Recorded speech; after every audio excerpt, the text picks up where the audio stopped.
terms of the, were additional remains found the following day? Yes, ma'am, there were. And were there various agencies that were working with you and the Fort Bend County Sheriff's Department to attempt to recover remains? Yes, ma'am, there were. Did, were those remains taken to the Galveston County Medical Examiner's office? Yes, ma'am. And at some point, did you return back to Raleigh with various items of evidence? Yes, ma'am, I did. And were the remains, were they sent back at a later time? Yes, ma'am, they were. And was any other processing done or examination of those remains here at the North Carolina Medical Examiner's office? I believe they were. May I approach the witness? You may.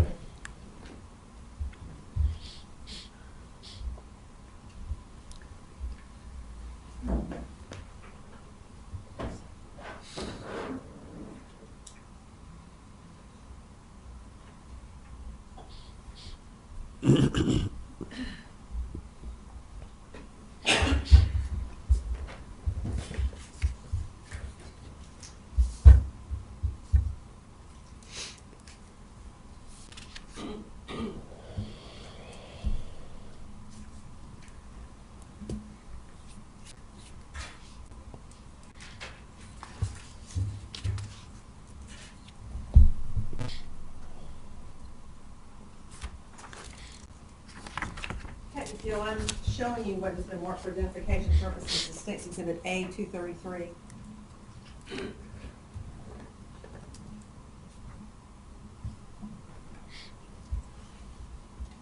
Yes, ma'am. Do you recognize that item? Yes, ma'am, I do. And what is State's Exhibit A-233? It's a computer that was seized from Ms. Berry's residence at 4336 Skinner Lane in Richmond, Texas. Now, at this time, the state will move to introduce an evidence State's Exhibit A-233. Pleasure to see. And had you received information that that computer had been used by Grant Hayes during the time that he was at the Berry residence? Yes, ma'am, I did. And so was that computer seized for that purpose to try to examine, see if there was anything of value? Yes, ma'am, it was.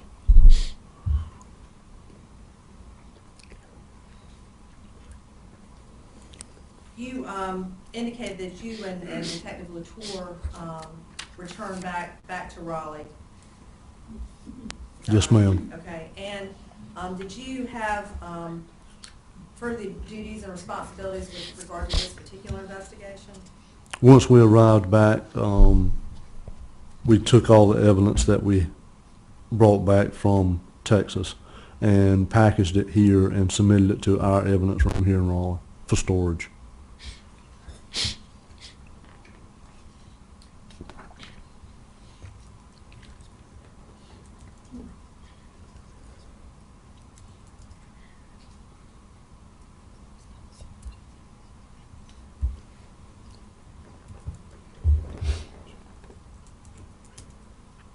Detective Gill, and I've asked you a question, you have responded that the processing that was done out in Texas by the Fort Bend County Sheriff's Office unit there. Yes, ma'am. And that processing, we've seen fingerprint powder, but was there swabs taken from various items that were located in Texas? Yes, ma'am, there were.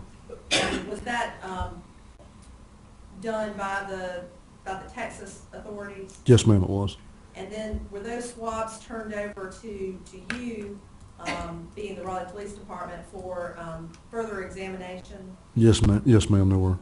And so did that involve sending those swabs off to the SBI lab, State Crime Lab, to make examinations and do any further testing? Yes, ma'am. They were brought back by us to be analyzed here.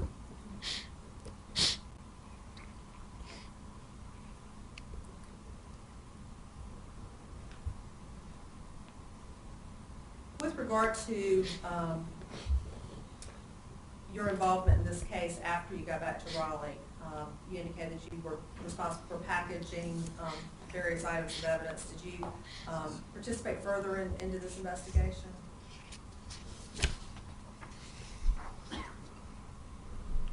On August 2nd, I assisted with the final walkthrough at the residence of Grant and Amanda Hayes at 4021 322 Bella Park Trail, just to make sure there wasn't any other items that need to be looked at. And at that point, Grant and Amanda Hayes had already been arrested for Laura Ackerson's murder, is that correct? That is correct. And Laura Ackerson, the remains that had been recovered in Texas were identified as being Laura Ackerson prior to you even leaving Texas, is that right? That is correct.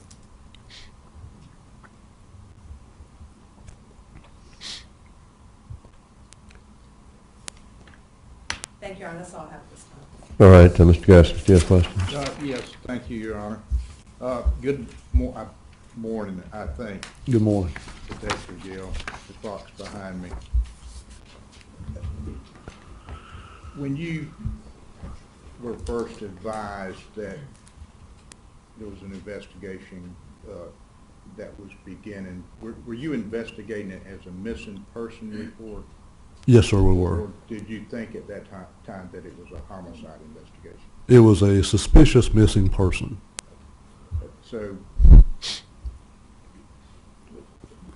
if you will, what was the first thing that you did in attempting to determine the location of the person who had been reported missing, Laura Ackerson? Well, I mean, the first thing we did, because Mr. Gortney had already spoken with Mr. Hayes, we didn't reach out to him right away.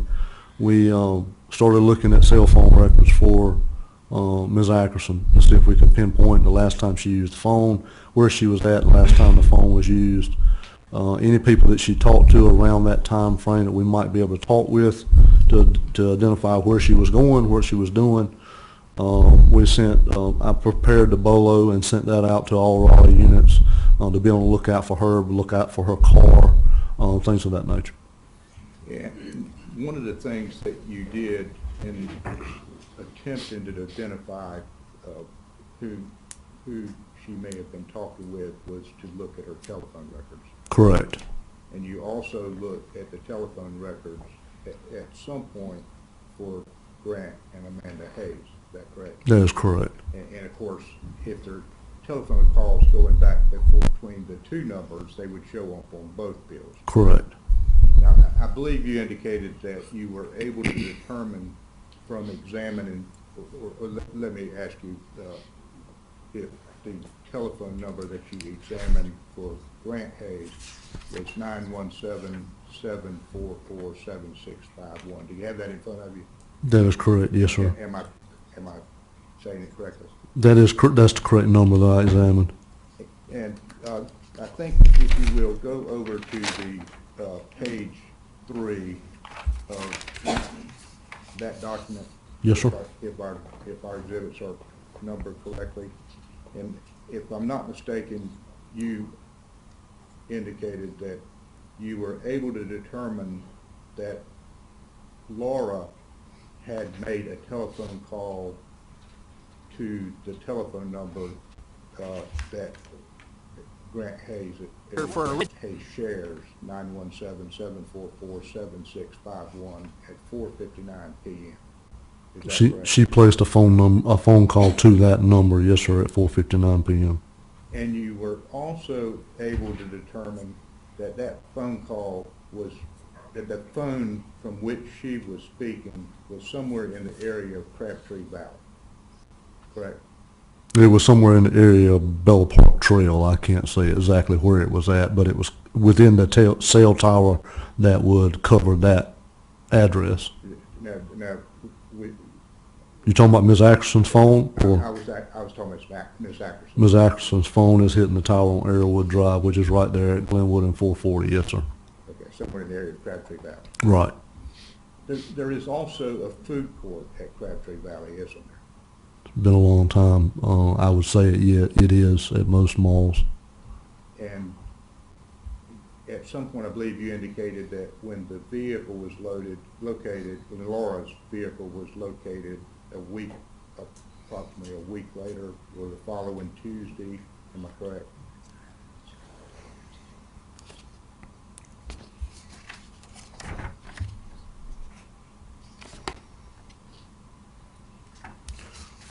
Her vehicle was located on the 19th at 22:54 hours. That's when I was notified it had been found.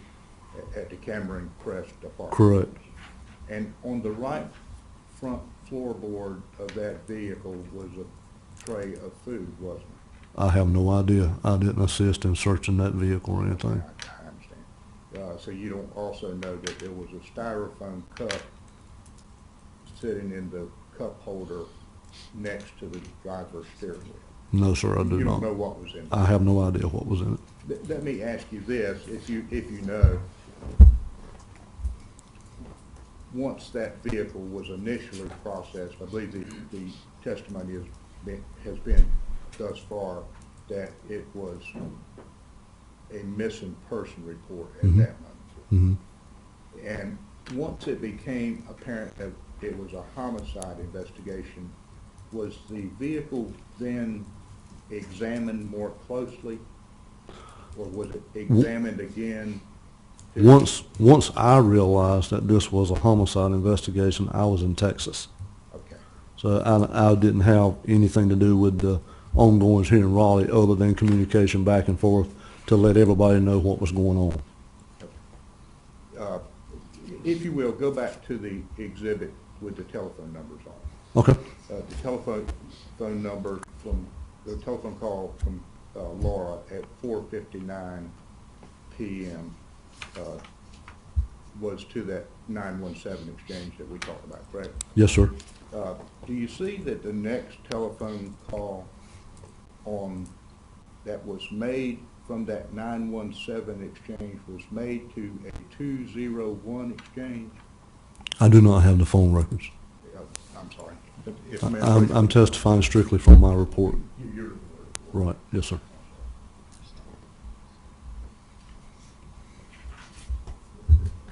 This print's kind of small. I see you're wearing glasses, so hopefully you and I can read this together.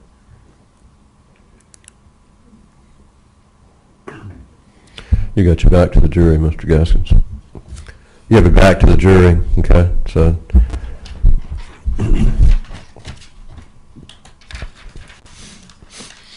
Let's go to the 4:59 call. You have a call here from Laura, the number that you were able to identify as belonging to Laura, to the 917 exchange, correct? Yes, sir. And that's the call that lasted for 1 minute and 59 seconds, correct?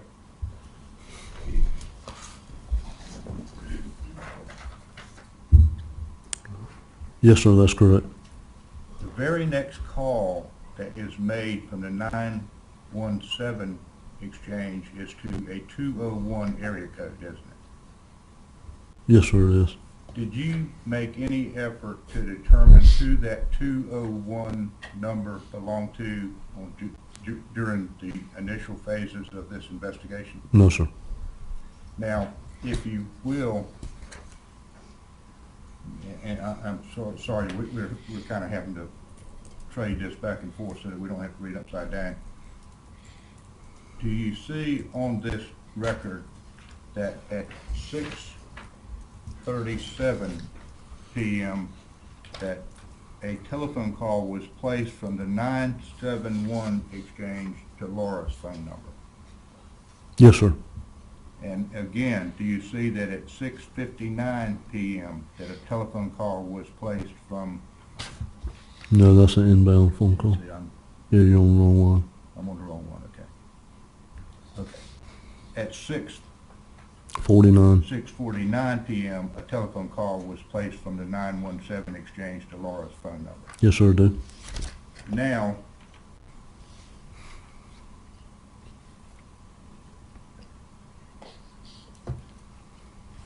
the next call that you see on the telephone record was placed to the 917 number from the 252 exchange at 6:59 p.m., correct? Correct. And then we have an hour and 45-minute gap in the telephone call, don't we? Yes, sir. We do. And now, you've reviewed these records previously, I take it. Mm-hmm.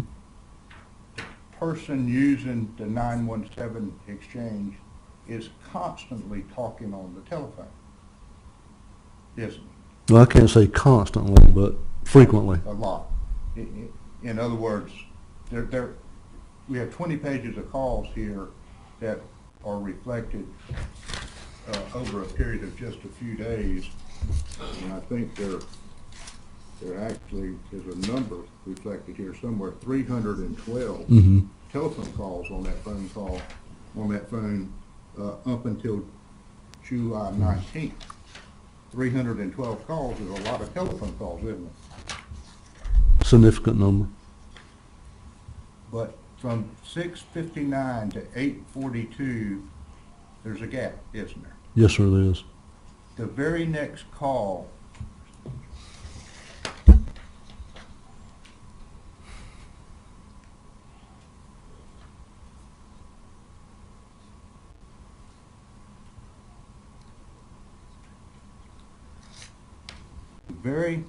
time that 917 telephone gets used is at 8:42 p.m., correct?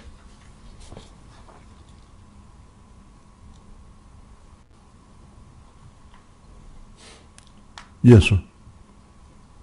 8:42 p.m. I'm sorry that we're having to trade this back and forth. And that is a call to that 201 exchange, isn't it? Yes, sir, it is. And then there are some calls that follow after that. But after a 1 hour and 45 minute lapse, the first call that this person in possession of this telephone makes is to a 201 exchange. That's correct. Based on those records, yes, sir. Do you know if anyone with the Raleigh Police Department ever made any effort to determine the owner of the 201 exchange?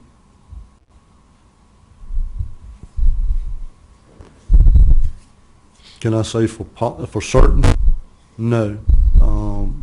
But from what I remember, the other members of our unit, people were trying to identify the numbers that were talked to, both on Ms. Ackerson's phone and on the phone number that we had for Grant and Amanda. They were trying to identify the holders of those other numbers. Now, who did that specifically, I can't say. Do you know whether or not anyone ever actually identified the owner of the 201 exchange? I cannot say. Now, after you had done your initial investigation here in Raleigh to try to determine where the telephone calls have been made, Mhm. is that when you went to Kinston?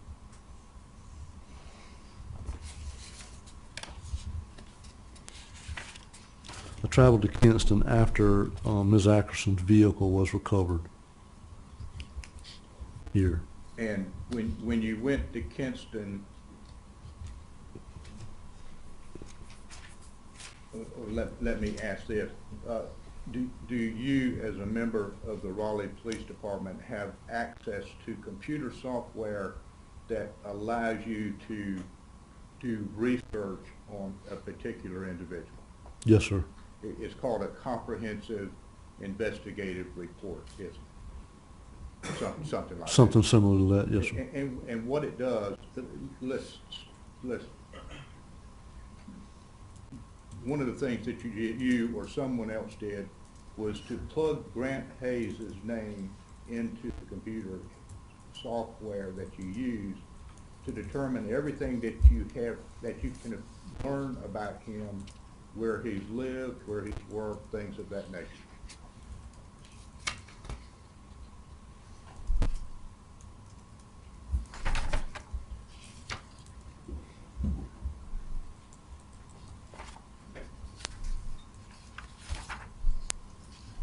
I did do that. That's how I identified that Mr. Hayes and Ms. Ackerson lived together here in Raleigh at 5400 Summit Manor Lane, apartment 106.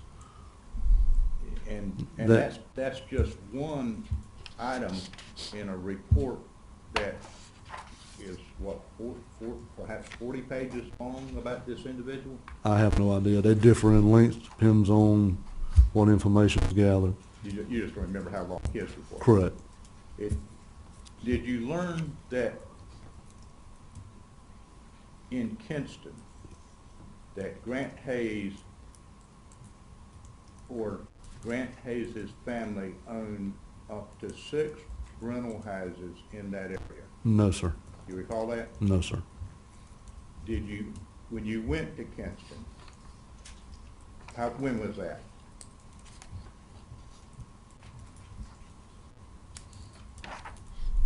It was on the 20th. I traveled to Kinston on the 20th at 3:48 a.m. Or shortly thereafter that.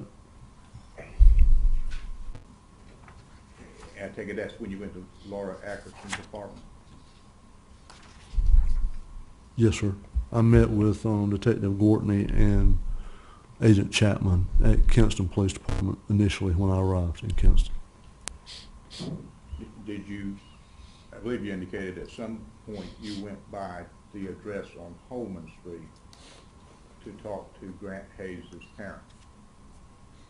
No, I went to the Star Daycare located at 217 Washington Street and spoke with Miss Patsy Hayes. Okay, and that was a daycare center that Miss Hayes ran? That she works at, yes, sir, that's correct. Did you determine that her home address was 1505 Holman Street?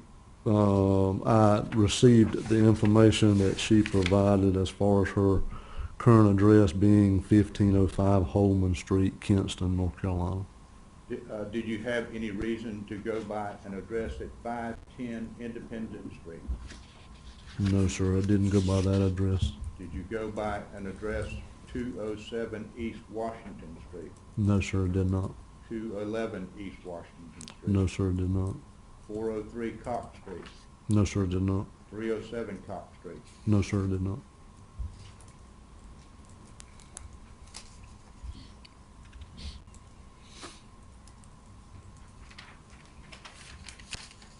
After you returned from Kinston,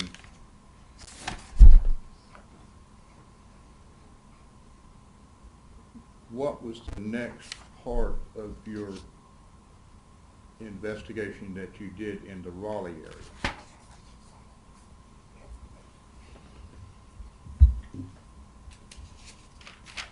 When I returned to work on July 21st, we had a briefing on the case in the homicide office.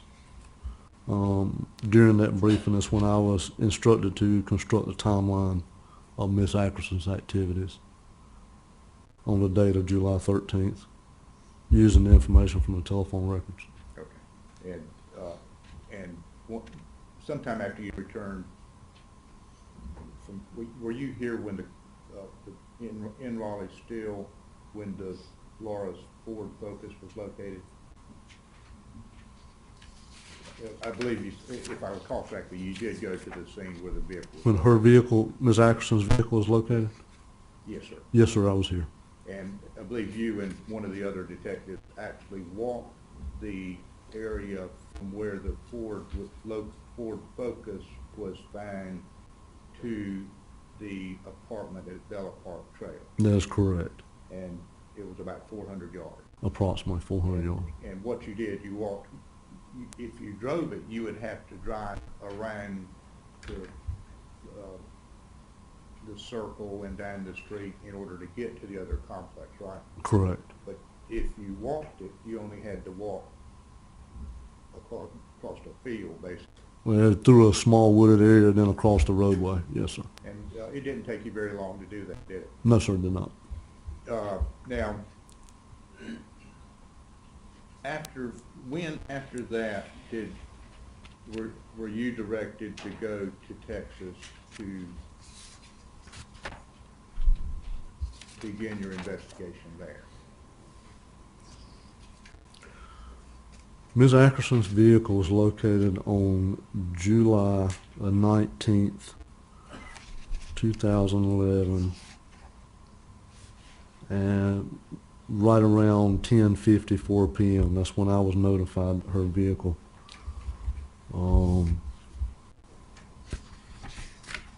was found. On the 22nd of July, 2011, after the interview with Shay, with Amanda's daughter,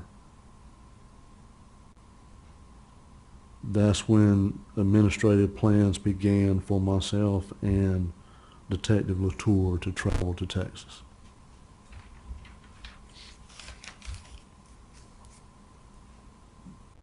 When you, after you'd made all your proper contacts with the officers there to accompany you to the address where Karen Berry lived, one of the things that was turned over to you was a machete, wasn't it?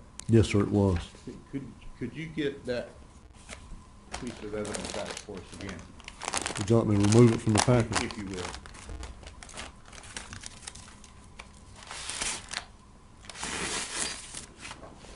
Now, let's get the comment. You may.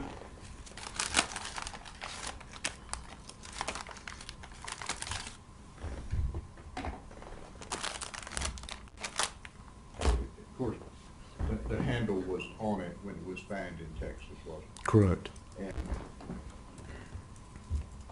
what you were able to determine was that this knife had been found in the driveway of Miss Berry's residence, correct? Ms. Berry found that and picked it up and moved it to the shed. And the reason she did that was because she didn't want her two sons to come into possession of this knife. Correct.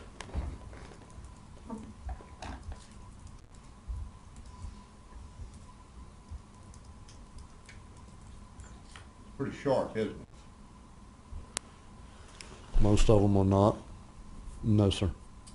Think it's sharp? No, sir. You think you could hurt someone with that knife? Well, if you swung it at them, yes, sir. But it's not really a knife, it's a machete. What it's generally used for is cutting down trees Correct, for chopping. and brush. Yes, sir.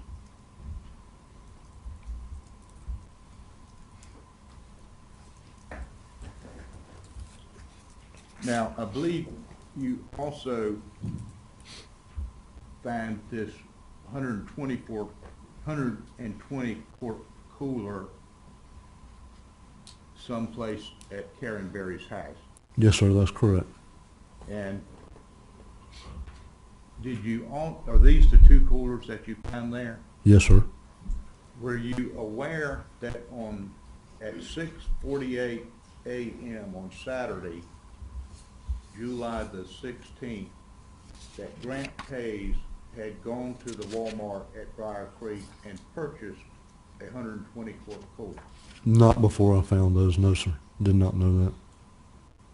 Not at the time. Mm-mm. You learned that later? I learned that later. I mean, we had no reason to expect that Grant went anywhere to buy a cooler until these coolers were located. Okay. So that's what led you to Yes, sir. the Walmart. Yes, sir. And one of the things that you were able to determine was that he had bought a 120 quart cooler at 6:48 a.m. on Saturday, July the 16th, right? I know that he bought a cooler in the Raleigh area. There again, I was in Texas. I don't know what time or from where, from what location. Okay. But were you aware that he returned that same cooler at Walmart at 3:50 p.m. that same day? If what I recall is correct, he returned the cooler but then went and bought another cooler from another location. So Were you aware that he traded a cooler without wheels for a cooler that had wheels? no, I'm in Texas. Okay, so you're doing what you're doing out there. Right. Your part is Texas. Is Texas. Somebody else is covering Raleigh at this point. Correct.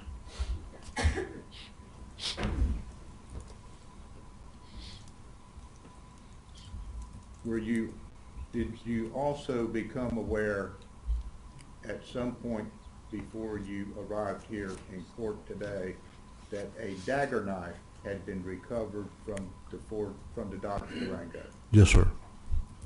Now that is in fact a very dangerous weapon, isn't it? It's a knife. I haven't seen it, so other than that, you know, just being told what it is, I'll say it's a knife.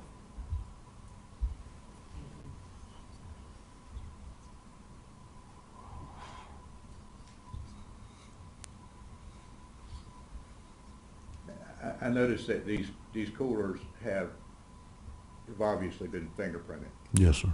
And what happens when you fingerprint any item, whether it's a cooler or anything else, you're doing it with that magnetic powder. It's some pretty nasty, dirty stuff, isn't it? Yes, sir. I'm assuming that's what they used. And that's why you now see black coolers instead of white coolers. Correct.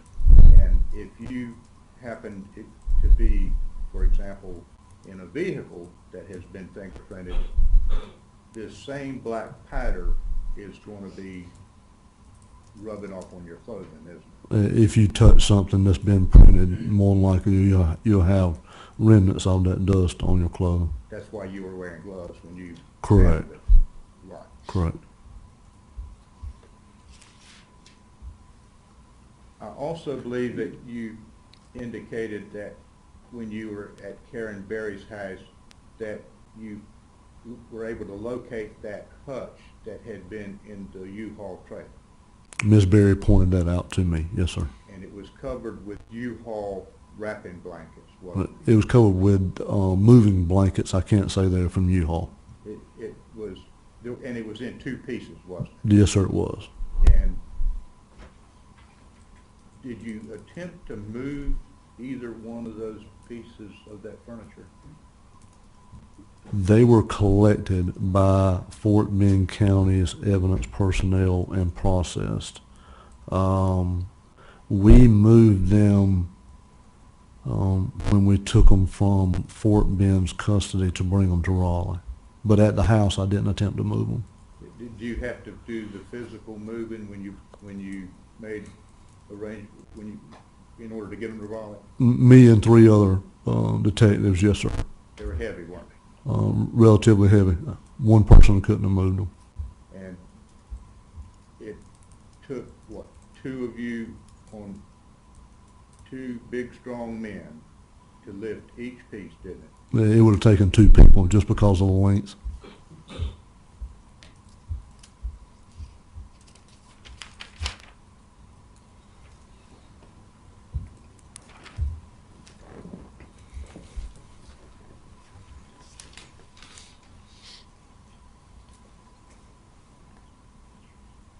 Never known shot.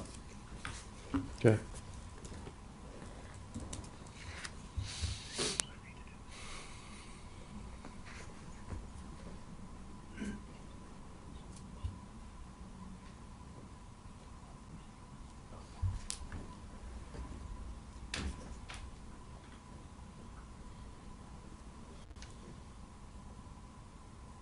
Did you ever see the machete when it was laying in the driveway? No, sir. Where you saw it, it was in the shed? In the shed behind those boards. Miss Berry had moved it from the driveway area. Okay, and all those photographs that we've seen are from where Miss Berry found it? No, the photographs that you saw were the location of the evidence when I arrived, when it was pointed out by Miss Berry. Okay, so it was still hidden behind those boards when you saw it? Yes, sir. That's Are correct. you the one that took it out? No, sir. The processing agent from Fort Bend County actually removed it. That's all I have. Thanks, sir. Thank you. Any other questions? Yes, Your Honor. All right. Detective Gill, just, let me ask you just a couple questions to follow up on what Mr. Gaskins asked you. As part of your duties and responsibilities in this case, you testified that you went about constructing a timeline, is that right? Of Laura Ackerson's movements on July the 13th. Yes, ma'am, I did. And as part of that timeline, did you collect all the information that was available to investigators about her activities from her phone records and also through interviews and looking at scheduling documents, things like that? Yes, ma'am, I did. And were you aware that earlier in the day that Laura Ackerson had been calling on various restaurants located in the Wilson area as part of her business? Yes, ma'am, I recall that. And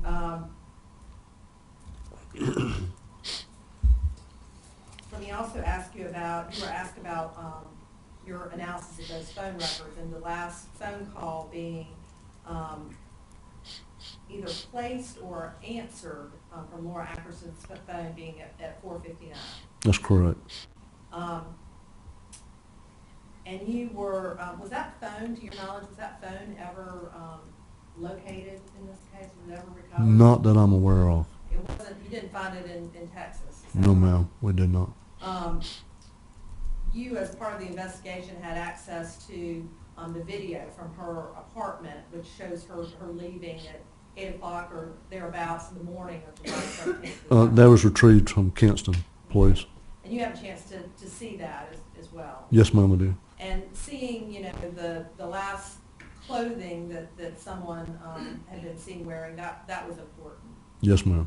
And to your knowledge, were any of the clothing that she was wearing, the blouse or the pants, or either of the bags that she's seen carrying, were they ever recovered? No, ma'am, not that I'm aware of. Certainly nothing like that was recovered in Texas, is that right, where you were? That's correct.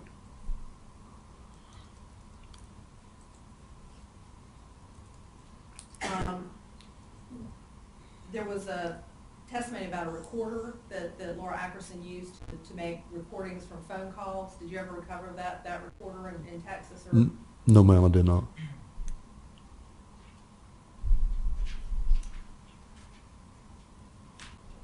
I'm going to try to go into this one area and just ask you briefly with regard to phone records. You've had experience examining phone records as part of your work as a detective, and specifically in this case, is that right? That's correct. And there are, when someone makes a phone call and a record is generated in terms of a phone record, if someone calls a particular number and then that is transferred to a voicemail, does that voicemail number show up on the telephone record? Either the voicemail number or a switch number, routing number, will show up.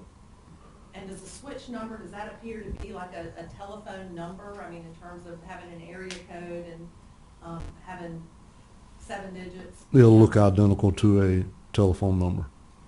On a lot of occasions, you have to contact the telephone company, the carrier, for that number to determine that it's a switch. And so the person is actually calling a particular telephone number. They wouldn't dial that switch number. They would dial the person that they were trying to contact. Is that right? Correct. The only way to get to the voicemail will be to dial the number that you want to talk to.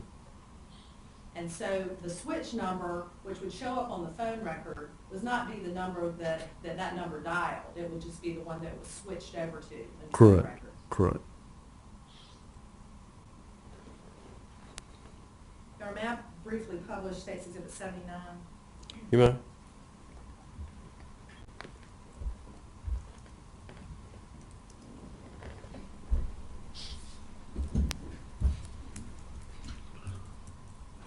Detective Gill, State's Exhibit number 79 is up on the screen. You've been asked by Mr. Gaskins about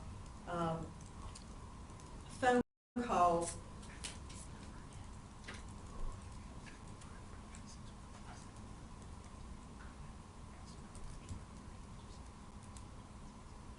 You had been asked about July 13th and the phone calls that were made on July the 13th. And I want to ask you about July 16th,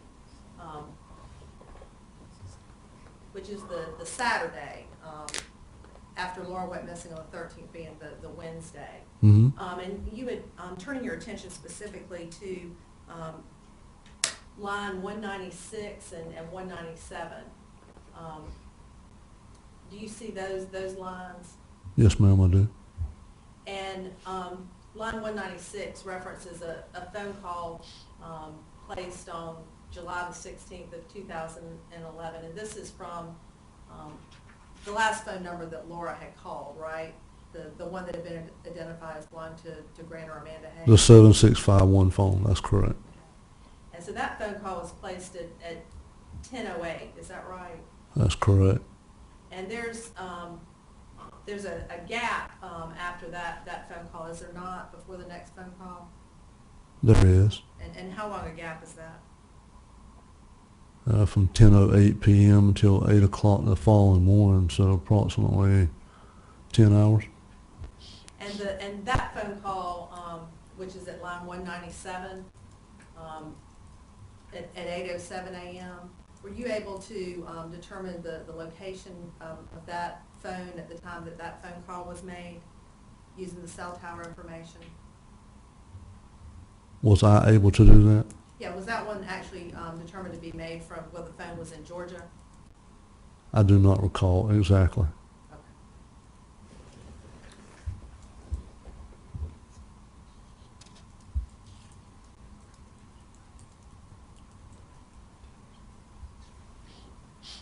Thank you, that's all I have with regard to that exhibit. You were asked about the coolers. These are the coolers that were recovered in Texas, is that right? That is These two correct. that we have in front of us. Yes, ma'am. You are aware that there were also 2 additional coolers that were recovered in Kinston, where Grant and Amanda Hayes were located after they returned from Texas. I was aware of 2 other coolers that were brought back based on information from Ms. Berry. And you were asked about, by Mr. Gaskins, about a knife that had been recovered from the Dodge Durango. Yes, ma'am. And you were aware that that was not recovered immediately, were you not? Correct. That in fact the Dodge Durango had been turned over to Mr. Gaskins and to his custody. And it was only after it was returned back that knife was found. That's what I understand. Yes, ma'am.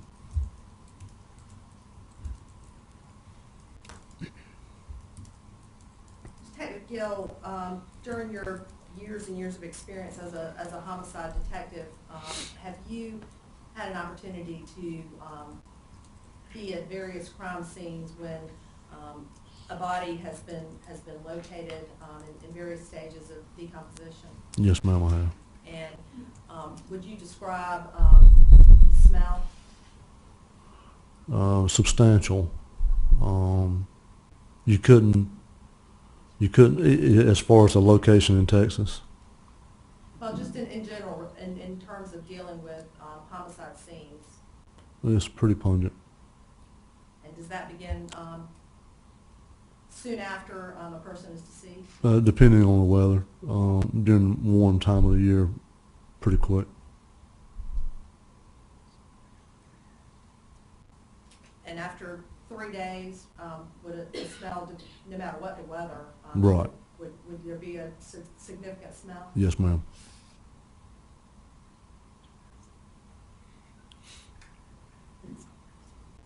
Thank you, that's all I have. Detective Gill, do you have any photographs of where the dagger knife was found in the Dodge Durango? I do not, no, sir. Do you know who found it? I have no idea.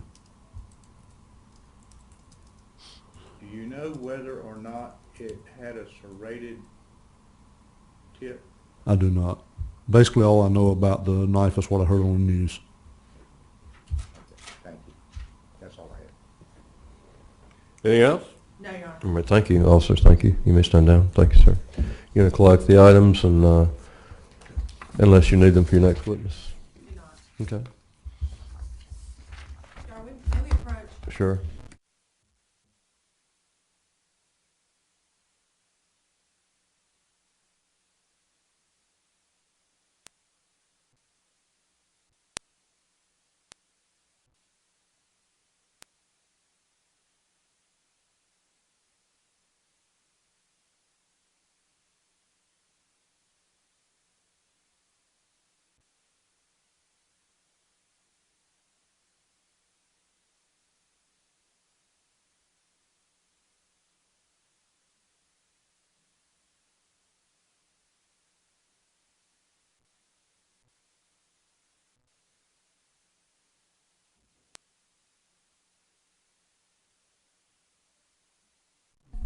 Have a little brief conference of the bench.